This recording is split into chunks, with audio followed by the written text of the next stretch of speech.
कहानी की शुरुआत में हम योशिदा को देखते हैं, एक बेरहम जापानीज माफिया जो अमेरिका के ड्रग एम्पायर को कंट्रोल करता है। जापान का सबसे बड़ा क्राइम सिंडिकेट याकुजा, जो दुनिया भर में ह्यूमन ट्रैफिकिंग, मर्डर, टॉर्चर और करप्शन जैसे कामों के लिए बदनाम है, उसे पूरे अमेरिका में फैलाने में इसी आदमी का हाथ है।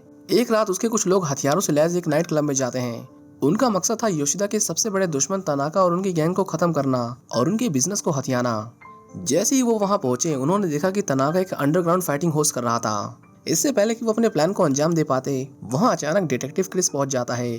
उसने तनाका से कहा कि मैंने तुम्हें पहले भी वार्निंग दी थी कि यहाँ ये सब मत करना, पर लगता है कि तुम जापानी लोग सीधे तरीके से बात नहीं समझते। तनाका को पुलिस का कोई डर नहीं था। उल्टा उसने अपने फाइटर्स को इशारा किया कि वो उसे सबक सिखाएं, वो यहाँ से अपने पैरों पर नहीं लौटना चाहिए। क्रिस उनसे दो हाथ कर ही रहा था कि तभी योशिदा के लोग वहां पहुंच गए और उन्होंने तनाका के लोगों पर अंधाधुंध गोलियां बरसा दी। सबको मारने के बाद वो पीछे के रास्ते से होते हुए क्लब से बाहर निकले। क्रिस ने उन्हें रोकने की कोशिश की, लेकिन उन्होंने उसे अपनी कार से कुचलने से पहले एक बार भी नहीं सोचा। योशिदा की ताकत का अंदाजा इसी बात से लगाया जा सकता था कि उसके लोग दिन दहाड़े किसी को भी मौत की घाट उतार सकते थे और कानून उनका कुछ नहीं बिगाड़ पाता था। अगले दिन क्रिस एक जापानीज रेस्टोरेंट में बैठा खाना खा रहा था। पता चला कि क्रिस जापानीज भाषा में बहुत फ्लुएंट है, क्योंकि उसका बचपन जापान में ही बीता था। रेस्टोरेंट की ऑनर से बात करते वक्त कुछ लोग अंदर घुस आते हैं। ये वही लोग थे जिन्होंने कल गोली चलाई थी, पर कोई सबूत न होने की वजह से क्रिस उन्हें अरेस्ट नहीं कर पाता। ऑनर को लगा कि वो कस्टमर हैं, इसलिए वो उन्हें अच्छे से ग्रीट करती है, पर उन्होंने बताया कि वो न्यू मर्चेंट एसोसिएशन से हैं।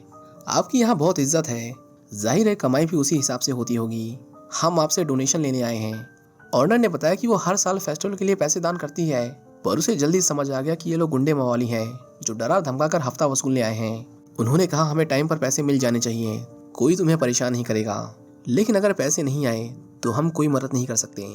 यहाँ सब बदल रहा है, अब से ये पूरा एरिया याकुजा के अंडर आएगा। ऑनर याकुजा का नाम सुनते ही शॉक हो गई, क्योंकि वो जानती थी कि याकुजा कितना खतरनाक क्राइम सिंडिकेट है। वहीं क्रिस कोने में बैठा ये सब देख रहा था। वो उनके पास आया और कहा कि वो उस बेचारी औरत से दूर रहें, पर तभी उन्होंने अपने अपने चाकू और गन निकाल ली। क्रिस डरा नहीं और उन्हें पीटने लगा। इसी दौरान सड़क से गुजर रहे एक दूसरे डिटेक्टिव की नजर जब अंदर हो रही तोड़फोड़ पर पड़ी, तो वो तुरंत अंदर आया और सबको सरेंडर करने को कहा। उसे नहीं पता था कि क्रिस भी एक डिटेक्टिव है, इसलिए उन दोनों में फाइट हुई। लेकिन तभी योशिदा के लोगों ने उन पर गोलियां चला दी और वहां से भाग खड़े हुए। क्रिस ने जॉनी को अपना पुलिस बैज दिखाया, जिसके बाद जॉनी ने अपनी गन नीचे कर दी।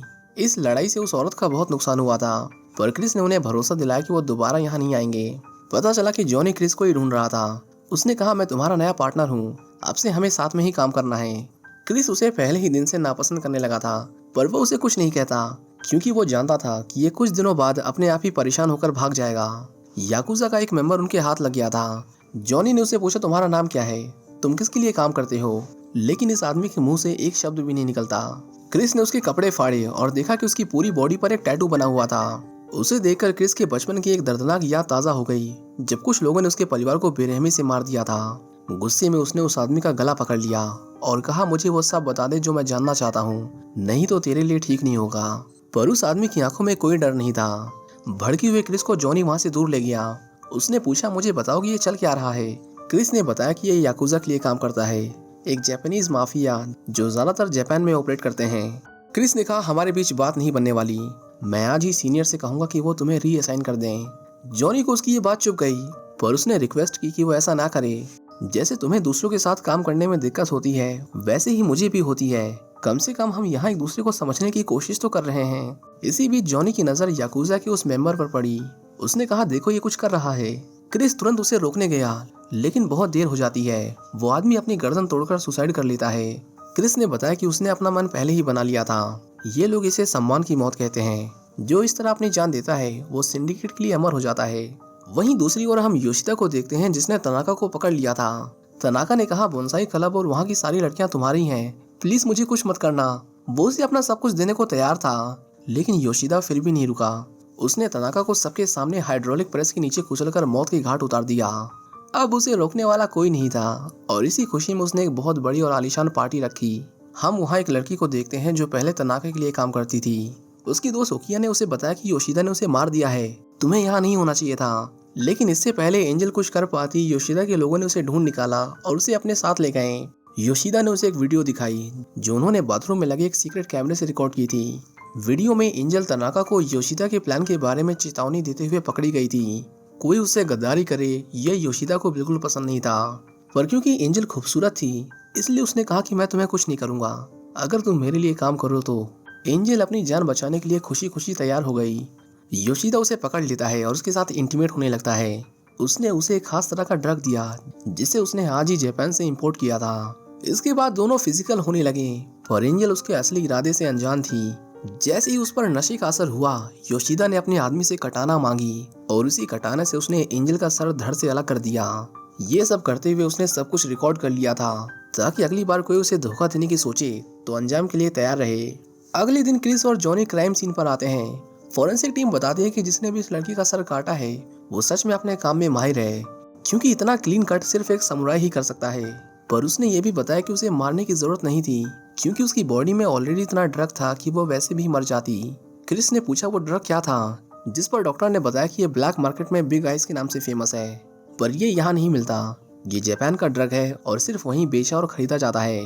अगर ये यहाँ पहुँच गया तो ड्रग एडिक्ट्स में ये ऐसी महामारी की तरह फैलेगा जो आज से पहले आप लोगों ने कभी नहीं देखा होगा। उन्हें पता चला कि वो लड़की बोनसाई क्लब में काम करती थी, जिसके बाद वो दोनों वहाँ के लिए रवाना हो गए। रास्ते में जॉनी ने क्रिस से पूछा कि तुम्हें जापानीज कल्चर के बारे में इतना सब कुछ कैसे पता है, जिस पर क्रिस ने उसे बताया कि वो बचपन में जापान में ही रहता था, लेकिन फिर उसे वापस अमेरिका आना पड़ा। क्रिस ये जानकर हैरान हो जाता है कि जॉनी हाफ जापानीज होने के बाद भी उसे जापानीज कल्चर के बारे में रद्दी भर की नॉलेज नहीं थी। जॉनी ने बताया कि मेरी माँ ने मुझे जापान के तौर तरीके बताने की बहुत कोशिश की। वो मुझसे फूल लगवाया करती थी और उनकी देखभाल करने को कहा करती थी, लेकिन मुझे मेरे डैड की लाइफ ज्यादा पसंद थी। एक अमेरिकन होना जापानीज होने से काफी ज्यादा अच्छा होता है। उसने पूछा कि क्या तुम्हें भी तुम्हारी माँ फूल लगाने को कहती थी, जिस पर क्रिस जवाब देता है कि मैंने उनके कल्चर से मार्शल आर्ट्स और फूल लगाना दोनों सीखा है। एक वॉरियर को दोनों तरीके पता होने चाहिए। जो लड़ाई का सिर्फ एक पहलू जानता है वो खुद पर वार होने का खतरा बढ़ा देता है। जल्द ही वो बोनसाई क्लब में पहुंच गए, पर क्रिस पहले अंदर जाने से मना कर देता है, क्योंकि यहाँ के लोगों से उसका 36 का आंकड़ा था। अब क्योंकि जॉनी की शक्ल उनसे ज्यादा अच्छे से मिलती थी, इसलिए उन्होंने उसे अंदर जाने दिया। उसके पीछे पीछे क्रिस भी अंदर आ गया, पर आखिर में उसे भी उनसे दो हाथ करना पड़ा, क्योंकि ये लोग अमेरिकन को बिल्कुल पसंद नहीं करते थे।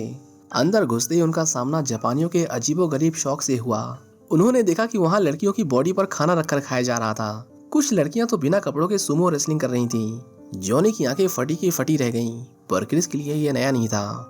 वो इस क्लब के ओनर से बात करना चाहते थे, पर एक आदमी से उसे पता चला कि तनाका अब इस क्लब का मालिक नहीं है। क्रिस ने ओकिया की ओर इशारा करते हुए कहा कि ये लड़की हमें कुछ बता सकती है, पर इसे एंजल के बारे में मत बताना, नहीं तो वो डर जाएगी। उन्होंने उससे पूछा कि वो आखिरी बार एंजल से कब मिली थी, जिसके बाद उन्हें कल रात की पार्टी के बारे में पता चला, और ये भी कि इस क्लब का नया मालिक कौन था। लेकिन वो ज्यादा कुछ जान पाते इससे पहले ही योशिदा के आदमी वहां आ धमके और बातचीत में दखल डालने लगे। जॉनी उन्हें अपना पुलिस बैज दिखाकर हैंडल करने की कोशिश करता है, पर क्रिस क्ली के लातों के भूत थे जो बातों से नहीं मानते। उसने उन्हें खूब पीटा और क्लब में तोड़फोड़ मचा दी। शोर सुनकर कुछ लोग अंदर आते हैं और उन दोनों को साथ चलने को कहते हैं। जॉनी बहुत डरा हुआ था, पर क्रिस ने उसे समझाया कि डरो मत, अगर इन्हें हमें मारना होता तो कब का मार चुके होते। जापानीज लोगों के कुछ वसूल होते हैं जिन्हें वो कभी नहीं तोड़ते, बस उनके हिसाब से चलते रहो और उन्हें रिस्पेक्ट दो। क्रिस ने जापानीज में इस क्लब के ऑनर से मिलने की रिक्वेस्ट की। वो बस बात करना चाहता था और एक दो सवाल जवाब के बाद वहां से चला जाता, लेकिन योशिदा जैसे ही उसकी ओर मुड़ा, क्रिस ने उसे तुरंत पहचान लिया। एक फ्लैशबैक के जरिए हमें बताया जाता है कि उसके परिवार को योशिदा ने ही मारा था। उसने क्रिस को भी मारने की कोशिश की थी, लेकिन क्रिस ने उसे घायल कर दिया और वहां से भाग गया।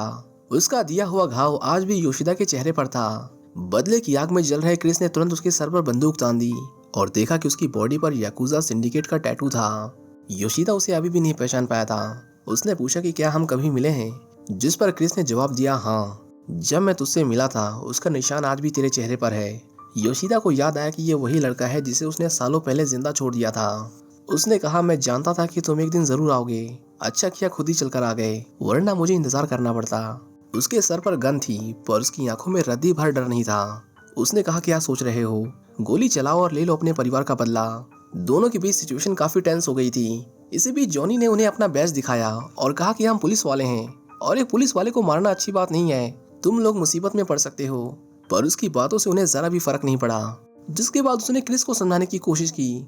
उसने कहा मैं जानता हूँ कि तुम इसे पसंद नहीं करते, लेकिन इसे अभी मत मारो वरना ये हम दोनों को मार देंगे। क्रिस इतने गुस्से में था कि वो उसकी बात नहीं सुनता, पर उसे जल्द ही एहसास हुआ कि वो उसे इतनी आसान मौत नहीं देगा। उसने अपनी गन नीचे कर ली और उन्हें कहा कि कई लोगों ने हमें यहाँ आते हुए देख लिया है। अगर हमें कुछ भी हुआ तो पुलिस इस क्लब को बंद कर देगी, इसलिए बेहतर यही है कि तुम हमें जाने दो। योशिदा जानता था कि वो उसे दोबारा मारने की कोशिश जरूर करेगा, पर फिर भी उसने उसे जाने दिया क्योंकि वो उसे अपने लिए बड़ा खतरा नहीं समझता था। वो दोनों वहां से निकल तो गए, पर जॉनी उसके इस बर्ताव से बहुत गुस्से में था। उसने कहा, अभी कुछ देर पहले तो तुम जापानीज कल्चर के बारे में बड़ी बड़ी बातें कर रहे थे, बता रहे थे कि एक वॉरियर को शांत रहना चाहिए, और वहां जाकर खुद सब भूल गए। उसने कहा, अगर हमें साथ में काम करना है तो तुम्हें मुझे सब कुछ बताना होगा, वरना तुम यहाँ से अकेले जा सकते हो। क्रिस ने कहा, तुम सही कह रहे हो, गाड़ी साइड में रोको, मैं जा रहा हूँ। पर ये सुनते ही जॉनी को फिर से गुस्सा आ गया। उसने कहा, मैं नहीं चाहता कि तुम मर जाओ, इसलिए प्लीज मुझे बताओ कि तुम्हारे साथ क्या हुआ था। इसके बाद क्रिस ने उसे अपनी पूरी कहानी बताई। उसके पिता मिलिट्री फोर्सेस में थे, जिन्हें जापान में अपॉइंट किया गया था, पर एक रात योशिदा ने मेरी पूरी फैमिली को मेरी आंखों के सामने मौत के घाट उतार दिया। तब से ही मैं उसे ढूंढ रहा हूँ और आज वो आखिरकार मुझे मिल ही गया। जॉनी ने कहा, बहुत बढ़िया, मुझे एक ऐसे आदमी का पार्टनर बनाया गया है जो अकेले अपने परिवार की मौत का बदला लेने निकला है, वो भी उन लोगों से जो उसे चुटकियों में मसल सकते हैं। क्रिस जानता था कि वो अपने साथ साथ उसकी भी जान खतरे में डाल रहा था, इसलिए उसने कहा कि मैं कल सीनियर से कहकर तुम्हें रीअसाइन करवा देता हूँ। जॉनी ने कहा कि मैं जानता था कि तुम यही कहोगे, पर अब मेरी बात ध्यान से सुनो। अगर हम ये काम सबूतों के साथ करते हैं, बिल्कुल एक पुलिस वाले की तरह, ना कि कोई जापानीज समुराई, तो हम इस आदमी को बड़े आराम से अपने जाल में फंसा सकते हैं। क्रिस इसके लिए राजी हो गया, जिसके बाद वो योशिदा के खिलाफ सबूत इकट्ठा करने लगे। अगले दिन उन्होंने योशिदा की कार का पीछा किया। आखिर में वो रेड ड्रैगन ब्रूअरी पहुंचे, योशिदा का एक साइड बिजनेस जहां वो बियर मैन्युफैक्चर करता था। कुछ देर बाद वहां हाई प्रोफाइल लोगों का ग्रुप आता है और साथ में ढेर सारे बाइकर्स भी, जिन्हें देखकर क्रिस समझ गया कि वो डॉक्टर जिस ड्रग के बारे में बात कर रही थी वो यहीं से सप्लाई होता है। आदत से मजबूर उसने तुरंत अपनी गन निकाली और अंदर जाने लगा, पर तभी जॉनी ने उसे रोक लिया और कहा, अभी सही समय नहीं है, पहले हमें सबूत चाहिए। वहीं दूसरी ओर योशिदा क्लाइंट्स को अपने नए बिजनेस के बारे में बताता है। उसने अमेरिका में पल रहे करप्शन और खोखले सिस्टम का बहुत अच्छे से फायदा उठाया था। योशिदा ने इस नए ड्रग को अपनी कंपनी की बियर की बोतल में डालकर डिस्ट्रीब्यूट करने का सोचा, जिससे उसे पकड़ पाना लगभग नामुमकिन था। उसके क्लाइंट्स ने उससे प्राइसेस के बारे में पूछा, जिस पर योशिदा ने उन्हें बताया कि उसे पैकेजिंग और डिस्ट्रीब्यूशन का 20% चाहिए। ये सुनते ही ज्यादातर लोगों ने उसके फैसले का विरोध किया। एक अमेरिकन ने तो हद ही पार कर दी और वो योशिदा से बदतमीजी पर उतर आया, जिसके बाद योशिदा ने सबके सामने उसका एक हाथ काट दिया। उसने कहा, हमारी पहले ही बात हुई थी, अब तुम अपनी बात से मुकर नहीं सकते। डर के मारे किसी ने भी योशिदा से इसके आगे बहस नहीं की और उन्होंने डील को फाइनल कर दिया। इसके बाद जब योशिदा वापस लौट रहा था, उसने फैक्ट्री के बाहर क्रिस को खड़े देखा। उन्हें देखकर वो मन ही मन हंसने लगा। उसे पता था कि क्रिस सब कुछ जान चुका है, पर उसका डर इतना था कि वो अंदर आकर उसे पकड़ने की हिम्मत नहीं कर सका। रात को योशिदा उस क्लब की सिंगर के लिए कुछ फूल लेकर गया। अब क्योंकि उसने एंजल को मार दिया था, इसलिए वो ओकिया से सेक्सुअल फेवर मांगता है, लेकिन ओकिया ने कहा कि वो यहाँ सिर्फ गाने के लिए आती है, इसके अलावा वो कुछ नहीं करेगी। उसे कोई मना करे ये योशिदा को बिल्कुल पसंद नहीं था, इसलिए उसने ओकिया को किडनैप कर लिया और उसे अपने फार्म हाउस ले आया। ओकिया को डराने के लिए योशिदा ने उसे एंजल की वो वीडियो दिखाई जिसमें उसने उसका गला काटा था और कहा, अगर तुम मुझे खुश नहीं करोगी तो तुम्हारा भी यही हाल होगा। उस रात योशिदा ने उसकी मर्जी के खिलाफ उसके साथ जबरदस्ती की, जिसने ओकिया को अंदर से पूरी तरह तोड़ दिया। अब जब तक उसका मन नहीं भर जाता, वो ओकिया को यहीं कैद रखने वाला था। उसने अपने लोगों से कहा, देखना वो यहाँ से कहीं जा ना पाए। वहीं दूसरी ओर जॉनी और क्रिस दूर खड़े उसके फार्म हाउस पर निगरानी कर रहे थे। जॉनी ने कहा, ये तो वही लड़की है जो हमें क्लब में मिली थी, देखो वो क्या कर रही है। हम देखते हैं कि ओकिया ट्रेडिशनल कपड़े पहनकर किसी तरह का रिचुअल कर रही थी। क्रिस तुरंत समझ गया कि ये सुसाइड रिचुअल है। वो ये तभी करती हैं जब उन्हें किसी ने अंदर से बहुत चोट पहुंचाई हो। उसने कहा, तुम योशिदा की कार का पीछा करो, मैं उसे रोकने जा रहा हूँ। क्रिस बालकनी से होते हुए अंदर घुसा और वहाँ तैनात गार्ड्स को मारते हुए कमरे में आया। वहीं ओकिया ने एक धारदार चाकू निकाला और खुद की जान लेने ही वाली थी कि तभी क्रिस ने उसे ऐन मौके पर रोक लिया। जब बाकियों को पता चला कि अंदर कोई घुस आया है तो उन्होंने क्रिस को रोकने की पूरी कोशिश की, पर क्रिस अकेले उन सबको खत्म करता हुआ ओकिया को वहां से बाहर निकाल लेता है। जब योशिदा को पता चला कि एक मामूली पुलिस वाला उसके घर में घुसकर उस लड़की को वहां से उठा ले गया और कोई कुछ नहीं कर पाया, तो उसे बहुत गुस्सा आया। जिस आदमी को उसने ओकिया की जिम्मेदारी सौंपी थी, उसने माफी के तौर पर अपनी एक उंगली काटी और उसे योशिदा को भेंट कर दी। पर योशिदा का जो अपमान हुआ था, उसकी भरपाई एक उंगली से नहीं की जा सकती थी। योशिदा ने उसकी जान ले ली और कहा, मुझे उस पुलिस वाले का सर चाहिए। वहीं दूसरी ओर क्रिस ओकिया को एक गन देता है और कहता है कि यहाँ कोई भी आए तो उसे शूट कर देना। अगले दिन क्रिस जॉनी से मिला, जिसने योशिदा के खिलाफ सारे सबूत इकट्ठा कर लिए थे। वो एक जापानीज बाथ हाउस में जाते हैं, जहाँ योशिदा और उसके खास लोग अक्सर नहाने आया करते थे। वो अंदर घुसे और योशिदा को कहा कि जल्दी से कपड़े पहन और हमारे साथ पुलिस स्टेशन चल। योशिदा ने मुस्कुराते हुए पूछा, लेकिन किस लिए ऑफिसर, मैंने क्या किया है? क्रिस ने कहा, हमारे पास सबूत है कि तुम ड्रग डिस्ट्रीब्यूशन हैंडल करते हो। और एंजल, वो लड़की जो तुम्हारे क्लब में काम करती थी, उसके मर्डर का वीडियो एविडेंस भी हमारे हाथ लग गया है। योशिदा कभी अपने दुश्मन नहीं बनाता था, इस बार भी उसने वही किया। उसने कहा, अपनी कीमत बताओ, जो मांगोगे वो मिलेगा। उधर से जॉनी की आवाज आई कि मुझे एक पोर्श चाहिए, बट ऑफ कोर्स ये महज एक मजाक था। वो योशिदा को अरेस्ट करने आए थे, न कि अपना ईमान बेचने। योशिदा समझ गया कि उसे क्रिस को भी अपने रास्ते से हटाना होगा, जिसके बाद उसके लोगों ने उन दोनों पर हमला कर दिया। एक मोटा आदमी क्रिस को पानी में धक्का दे देता है और फिर उसे डुबोकर मारने की कोशिश करता है। क्रिस ने बाहर निकलने की बहुत कोशिश की, लेकिन वो बार बार उसे पानी में खींच ले रहा था। जॉनी ने भी उनमें से कई हमला करने आए लोगों को गोली मार दी, पर इस हड़बड़ी का फायदा उठाकर योशिदा वहां से भाग खड़ा हुआ। उन दोनों ने जब तक होश संभाला तब तक पुलिस वहां पहुंच चुकी थी। जो उन्होंने किया वो इलीगल था, इसलिए वो दोनों भी मौका वारदात से भाग गए, ताकि सबको लगे कि ये मर्डर आपसी दुश्मनी की वजह से हुए थे। वो तीनों शहर से दूर एक सीक्रेट कैबिन में आए। कुछ दिनों तक क्रिस उसे यहीं रखने वाला था, क्योंकि सिर्फ वही थी जो कोर्ट में योशिदा के खिलाफ गवाही दे सकती थी। उनकी सुरक्षा सुनिश्चित करने के बाद रात को क्रिस एक वार्म बाथ लेने गया। कुछ देर बाद वहां ओकिया आई, पर उसकी आहट से क्रिस ने उस पर बंदूक तान दी, जो देखकर ओकिया डर गई। उसने क्रिस को अपनी आंखें बंद करने को कहा, जिसके बाद उसने अपने कपड़े उतारे और वो भी क्रिस के साथ नहाने लगी। उसने पूछा, तुमने मुझे क्यों बचाया? जिस पर क्रिस ने कहा कि मुझे नहीं पता, कभी कभी कोई वजह नहीं होती, हम उसे करते हैं क्योंकि वो करना सही होता है। उस रात दोनों के बीच नजदीकियां कुछ ज्यादा ही बढ़ गईं, जिसके बाद वो दोनों इंटीमेट भी हुए। इसी बीच हम योशिदा के लोगों को देखते हैं जिन्होंने क्रिस की लोकेशन को ट्रैक कर लिया था। देर रात वो दबे पांव अंदर घुसने की कोशिश करते हैं, पर क्रिस उनके कदमों की आहट सुन लेता है। वो तुरंत उठकर बाहर आया और देखा कि जॉनी पहले से ही हमले के लिए तैयार खड़ा था।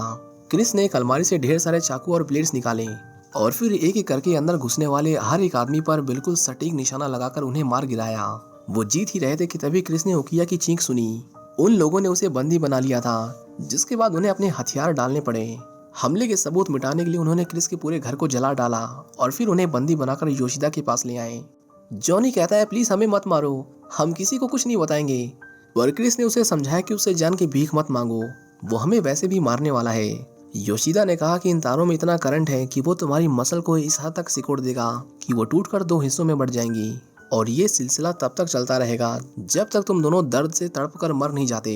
योशिदा उन दोनों की मौत का लाइव टेलीकास्ट देखता है, लेकिन तभी क्रिस को एक आइडिया आया। जैसे ही ऑपरेटर ने उन्हें फिर से करंट दिया, उसने उसी वक्त उसके कंधे पर हाथ रख दिया, जिससे वहां शॉर्ट सर्किट हो गया और मशीन खराब हो गई। वो दोनों जान बचाकर बाहर निकले, लेकिन जैसे ही वो अपनी कार में बैठे, एक आदमी ने उनकी कार को उठाकर उन्हें कार समेत हाइड्रोलिक प्रेस में फेंक दिया। उन्हें अंदर ट्रैप करने के बाद उसकी कार को एक कन्वेयर बेल्ट पर लाया गया, जो सीधा एक मेटल क्रशर की ओर जा रही थी। नीचे खड़े सभी लोग उनकी मौत का तमाशा देख रहे थे। दोनों ने कार की छत को उठाने की बहुत कोशिश की ताकि दरवाजा खोल सकें, लेकिन कार धीरे धीरे ब्लेड्स की ओर जाती ही जा रही थी। उनकी कार का अगला हिस्सा उसमें फंस गया, लेकिन इससे पहले वो उन्हें कुचलकर उनका चूरा बना देती। दोनों वक्त रहते वहां से निकल गए। जॉनी ने कहा, नीचे चलकर उनकी बैंड बजाएं, पर क्रिस को कोई जल्दी नहीं थी। वो चाहता था कि वो लोग कुछ देर तक उनकी मौत का जश्न मनाएं और उसके बाद वो हमला करेंगे। वहीं दूसरी ओर आज रात योशिदा का पहला शिपमेंट जाने वाला था, जिसकी तैयारियां जोरों शोरों से चल रही थीं। क्रिस और जॉनी उसकी फैक्ट्री में जा रहे एक ट्रक पर कब्जा कर लेते हैं और गेट को तोड़ते हुए अंदर घुस जाते हैं। उन्हें जैसे ही पता चला कि कोई अंदर घुस आया है, तो सभी में हड़बड़ी मच गई और वो चलती डील को बीच में ही छोड़कर भाग खड़े हुए। वो ट्रक को सीधा फैक्ट्री की दीवार से भिड़ा देते हैं और सभी को गोलियों से भूनते हुए आगे बढ़ते हैं। योशिदा उन्हें बाद में देख लेता। सबसे पहले उसका यहाँ से निकलना जरूरी था, इसलिए उसने ओकिया को अपनी ढाल बनाई और वहाँ से भागने की कोशिश करने लगा। क्रिस ने कहा कि मैं योशिदा का पीछा करता हूँ, तुम इन सबको संभालो। जॉनी का सामना उस आदमी से होता है जिसने उस दिन रेस्टोरेंट में गोली चलाई थी। उसने उसका पीछा किया और उसे मार मार कर उसकी हालत खराब कर दी। आखिर में उसने उसे एक बॉयलर में फेंक दिया और फिर उसमें आग लगा दी, जिससे पूरा बियर प्लांट ब्लास्ट हो गया।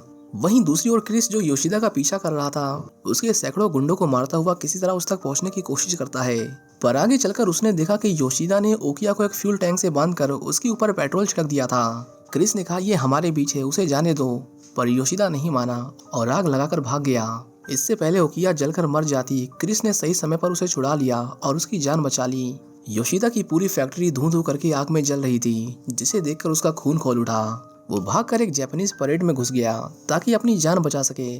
क्रिस ने उसका पीछा किया, पर योशिदा ने उस पर गोली चला दी। जॉनी उसे मारने ही वाला था कि तभी क्रिस ने उसे रोक लिया उसने योशिदा से कहा, चलो आगे बढ़ो, चलाओ गोली, क्योंकि तुझमें एक मर्द की तरह लड़ने की हिम्मत नहीं है। ये सुनते ही योशिदा भड़क गया और अपनी गन फेंककर उस पर कटाने से हमला कर दिया। क्रिस ने घायल होते हुए भी उसका बहादुरी से सामना किया और उसके पेट में तलवार दे मारी। योशिदा गुस्से में पगलाया हुआ क्रिस पर हमला करता रहा, जिससे क्रिस के हाथ से तलवार नीचे गिर गई। वो अपना आखिरी वार करने ही वाला था कि तभी क्रिस ने उसे पकड़ लिया और तलवार उसके पेट के आर पार कर दी। आखिर में उसने योशिदा को एक स्पिनिंग व्हील पर फेंक दिया, जिससे होने वाली आतिशबाजी में जलकर योशिदा की दर्दनाक मौत हो गई। शहर के सभी लोग उसकी मौत से बहुत खुश थे। उन्होंने अपने सर झुकाकर उन दोनों को थैंक यू कहा और इसी के साथ ये कहानी यहीं खत्म हो जाती है। आपको ये मूवी कैसी लगी हमें कमेंट करके जरूर बताएं। हम मिलेंगे आपसे किसी नई वीडियो में, तब तक के लिए thank you for watching. See you in the next one.